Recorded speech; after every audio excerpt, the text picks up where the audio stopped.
Do you have a small YouTube channel, or are you thinking about starting a YouTube channel in the year 24-25?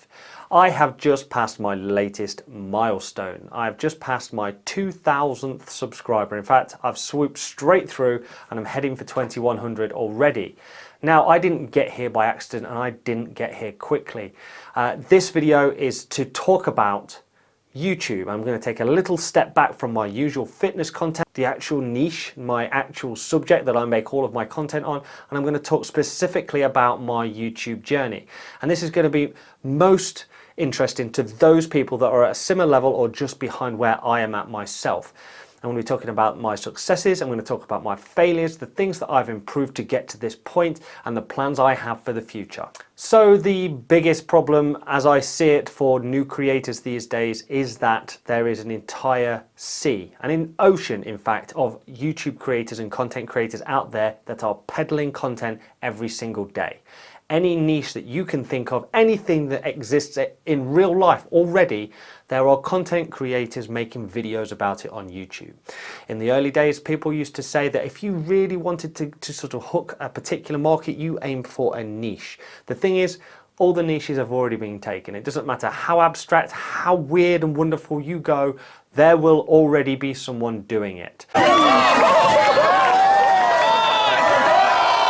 This is just my observations from running my channel for the best part of 2 years.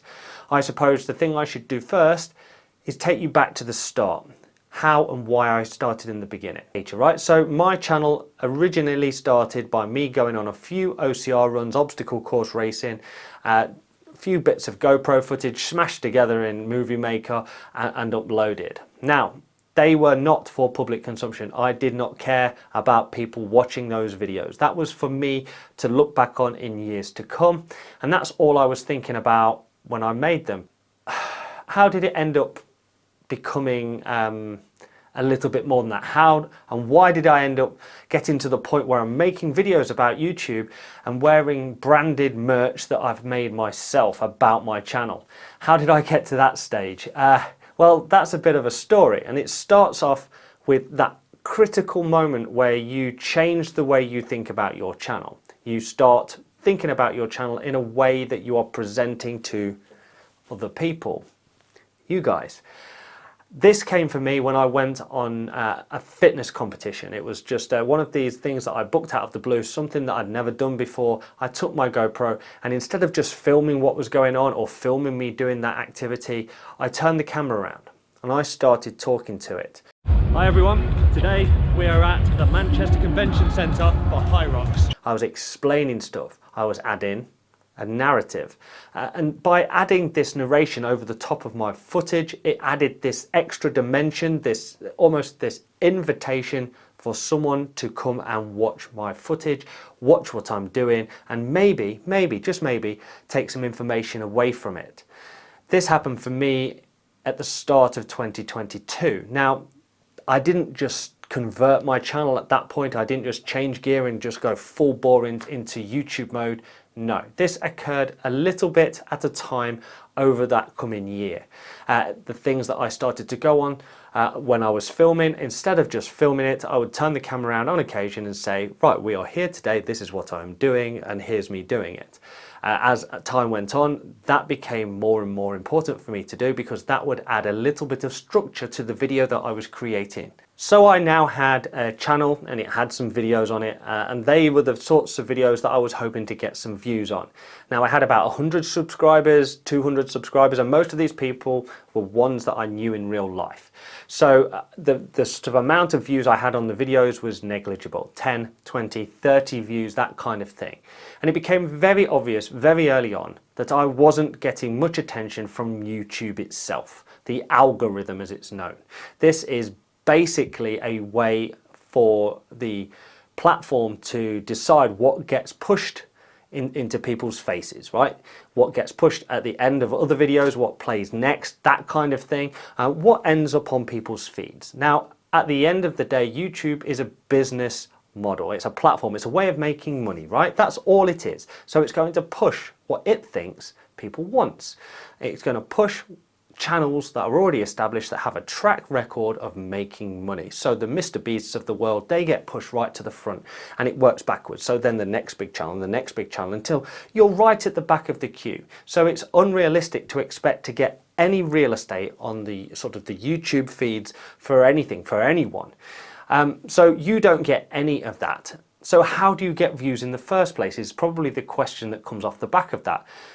Ultimately, it's down to you in those first instances. You've got to promote yourself. And this comes from literally taking the links, the URLs themselves on the videos you've made and putting it out into the world, whether it be on social media, Facebook, or go on Reddit, or go on Instagram or X. It's about getting these links into as many places as possible to sort of generate this traffic externally. So I now had a channel and it had some videos on it and I was starting to get views. Now, as you start to get views, you start to get subscribers. So it's one of these things that starts to pick up speed and it's very subtle at first. So you'll get, say, 10 new subscribers over a couple of weeks. And then you'll notice that your videos, instead of getting 1 to 10 views, are getting 10 to 20 views. And depending on what sort of video you've made will depend on how many views you get to a degree. And obviously there's lots of advice out there about your title and your description and your SEO and your thumbnails.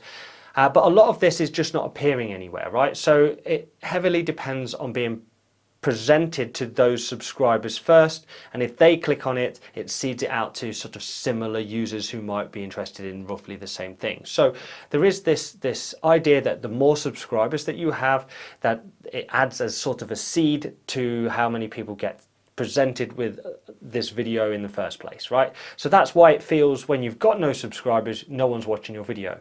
When you start to get subscribers, some people start to see your video, some people start to click it, and then it gets offered to other people as a result of that. That's kind of how the algorithm works. It's not an exact science, and sometimes it acts completely out of the normal and does something random like push a random video. So as I started to progress and sort of make quite a lot of low quality videos by my sort of standards of today, I was inching my way up this subscribers and watch hours. I was watching, there was 2 bars, I was watching them both go up. And it got to about 700 subscribers and about 3,000 hours. And I got to the point where I was thinking maybe it's time to make higher quality videos.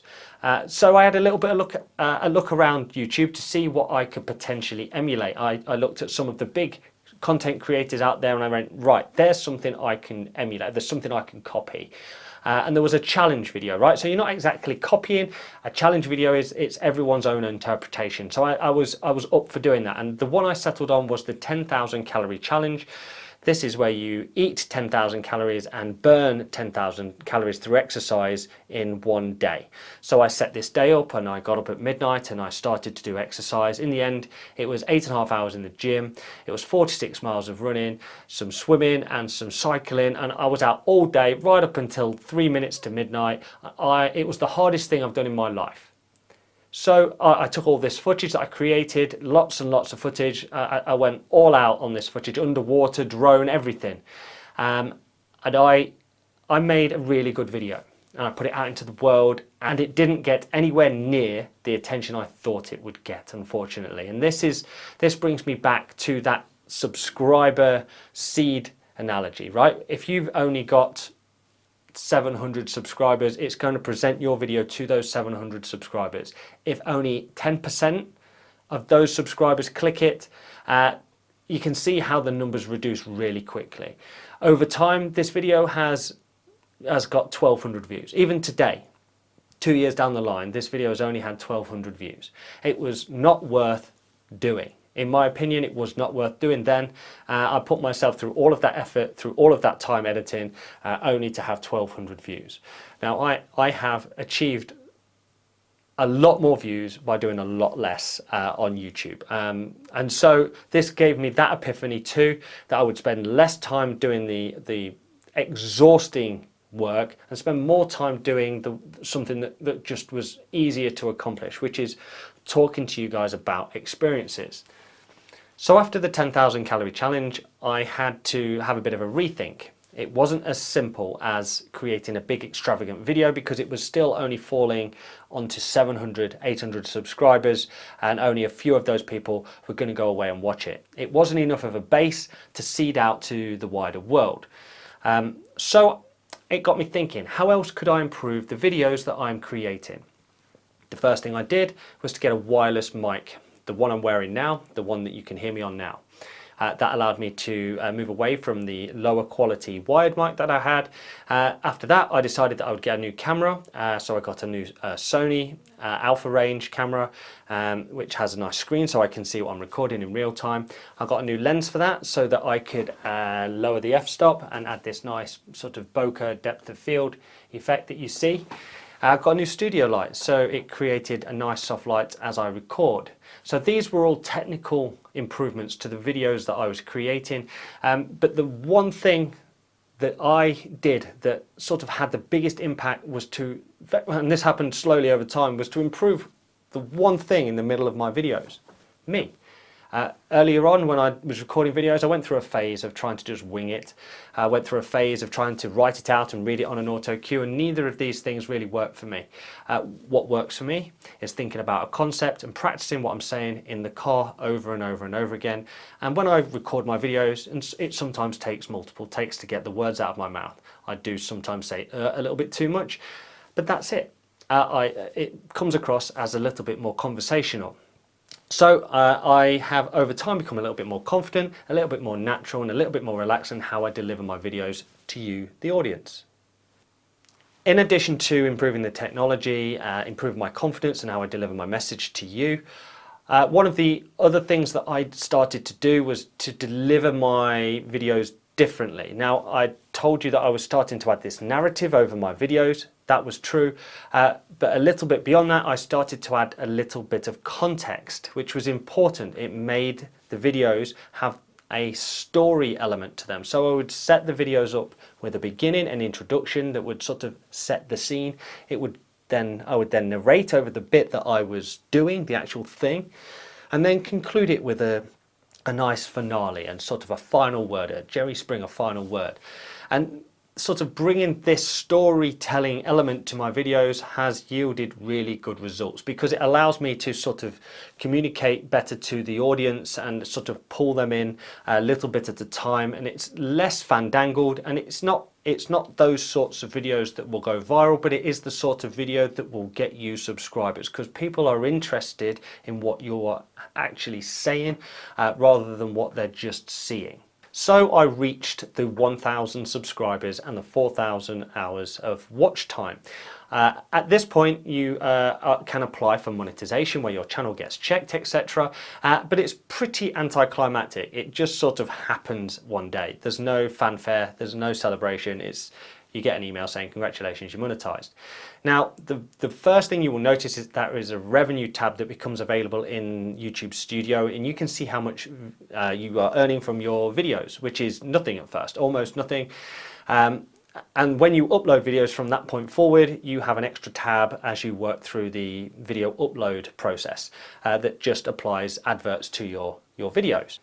So after you've hit the monetization threshold, everything after that is about creating content to apply adverts to. The adverts generate money, the money goes into your pot, and if you have enough money in that pot at the end of the month, it will allow you to withdraw it into your bank account. So that's now the game. So you now have 1,000 subscribers, maybe more by now. You may have 1,100, 1,200, and videos that you are creating now have a broader seed base to work from. So your videos now get presented to 1,200 people instead of 100, and more people in that 1,200 will click them. It will be recommended to more people. So you will start to notice that your videos are getting pushed ever so slightly more than they did when you was at 500, say. So you start to feel that sort of snowball effect. It's things are starting to gain a little bit of momentum, but it's no guarantee. Sometimes you will put a video out that gets 1,000 views, 2,000 views, and it's a great success. Then the next week you could put out a slightly different video and it gets 100, 200 views. So the algorithm is still playing a part. And one of the big contributing factors to that is something that might be topical or popular at that point in time, like the Hyrox events that I take part in. If the video is out at that point in time when it's still hot and talked about and popular, rather than say in the middle of the off season when it wouldn't be as interesting to those people. So it's about knowing when to drop those videos is important. So I've just passed 2,000 subscribers, and I'm hoping that the next 1,000 subscribers is achieved faster than the last 1,000 subscribers, and I'm certainly seeing a bit of a trend. You can see why every single YouTuber out there is asking and demanding and begging for subscribers, because every single person that they get to subscribe to their channel goes into this seed amount that the algorithm uses to fuel its push of your content. And the more of those you get, the more views you get, and the more watch hours you get, and the more money you get.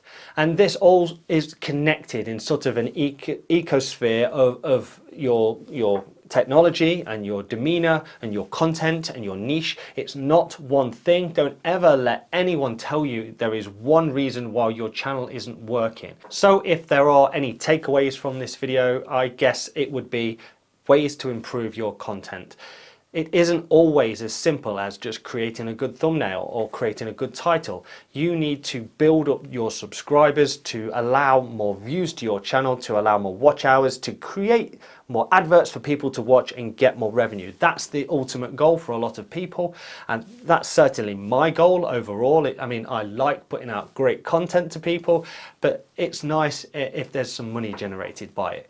Now, do not let anyone deter you from your dream. Just take from this video what you will. I'm not going to tell anyone how to run their channel. Everyone is on a journey. I do hope and I do wish the best for all of you small content creators out there. I do hope you reach your potential, your dreams. If you've got a channel, just drop it down below. I will happily give you guys a subscribe, because we are all in this together. I'm happy to help anybody out. Right, thank you very much for watching this, guys. I'll see you in my next video soon. Don't forget to subscribe. Mart out.